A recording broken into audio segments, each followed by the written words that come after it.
சபை உரையாளர் அதிகாரம் 4. பிறகு நான் இவ்வுலகில் நடக்கும் கொடுமைகளை எல்லாம் பார்த்தேன். இதோ மக்கள் ஒடுக்கப்பட்டு கண்ணீர் சிந்துகிறார்கள். அவர்களை தேற்றுவார் எவரும் இல்லை. அவர்களை ஒடுக்குவோர் கை ஓங்கி இருந்ததால் அவர்களை தேற்றுவார் எவரும் இல்லை. ஆகையால் இன்று உயிரோடு வாழ்கிறவர்களின் நிலைமையை விட ஏற்கனவே மாண்டு மறைந்து போனவர்களின் நிலைமையே மேலானது என்றேன். இவ்விரு சாராரின் நிலைமையை விட இன்னும் பிறவாதவர்களின் நிலைமையே சிறந்தது.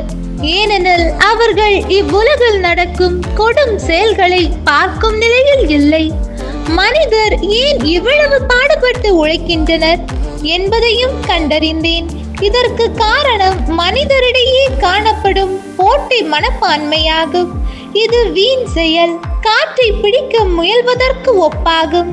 தம் கைகளை கட்டிக்கொண்டு பட்டினி கிடந்து மடிகிறவர் மடையர் என்று சொல்லப்படுகிறது. காற்றை பிடிக்க முயல்வது போன்ற பயனற்ற உழைப்பு இரு கை நிறைய இருப்பதை விட மன அமைதி ஒரு கையளவு இருப்பதே மேல். உலக வாழ்க்கையில் வேறொரு காரியமும் வீணென்று கண்டேன். ஒருவர் தனி மனிதராக வாழ்கிறார். அவருக்கு பிள்ளையும் இல்லை, உடன் பிறந்தாரும் இல்லை. என்றாலும் அவர் ஓயாது உழைக்கிறார். ஆனால் தமக்கிருக்கும் செல்வத்தால் ஒருபோதும் மனநிறைவடைவதும் இல்லை. தாம் இவ்வாறு உழைப்பதும் எவ்வகையான இன்பத்தையும் அனுபவியாமல் இருப்பதும் யாருக்காக என்று அவர் எண்ணி பார்ப்பதும் இல்லை.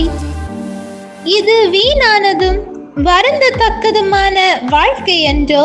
தனி மனிதராய் இருப்பதை விட இருவராய் இருப்பது மேல். ஏனெனில் அவர்கள் சேர்ந்து உழைப்பதால் அவர்களுக்கு மிகுந்த பயன் கிடைக்கும். ஒருவர் விழுந்தால் அடுத்தவர் அவரை தூக்கி விடுவார். தனி மனிதராய் இருப்பவர் விழுந்தால் அவரது நிலைமை வருந்தத்தக்கதாகும். ஏனெனில் அவரை தூக்கிவிட எவரும் இல்லை.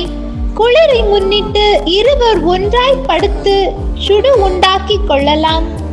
தனி மனிதனுக்கு எப்படி சுடு உண்டாகும்? தனி மனிதரை வீழ்த்தக்கூடிய எதிரியை இருவரால் எதிர்த்து நிற்க முடியும். முக்குறி கயிறு அறுவது கடினம். வயது சென்ற அறிவுரை கேளாத முட்டாள் அரசரை விட விவேகமுள்ள ஏழை இளைஞனே மேலானவர். சிறையில் கைதியாய் இருந்தவர் அரியணை ஏறியதும் உண்டு. அரசுரிமையுடன் பிறந்தவர் வறியவராவதும் உண்டு. ஆனால் இந்த உலகில் வாழும் மக்கள் அனைவரும் அந்த அரச பதவியை ஏற்ற இளைஞனின் சார்பில் இருந்ததை பார்த்தேன். அவன் ஆண்ட மக்களின் எண்ணிக்கைக்கு வரையறையே இல்லை.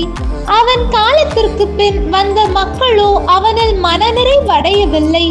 இதுவும் வீணே. காற்றை பிடிக்க முயல்வதற்கு ஒப்பாகும். ஆண்டவரின் அருள்வாக்கு. இறைவா உமக்கு நன்றி. ஹோலி பைபிள் தமிழ் சேனலில் திங்கள் முதல் வெள்ளி வரை திருவிவிலியத்தின் ஒரு அதிகாரமானது பதிவேற்றம் செய்யப்படும். நம் அன்பு கடவுளின் ஆசியும் அருளும் இன்னும் பலருக்கு கிடைக்கப்பெற ஹோலி பைபிள் தமிழ் சேனலை சப்ஸ்கிரைப் செய்துவிட்டு உங்கள் உறவினர் மற்றும் நண்பர்களுடன் ஷேர் செய்யவும். நன்றி.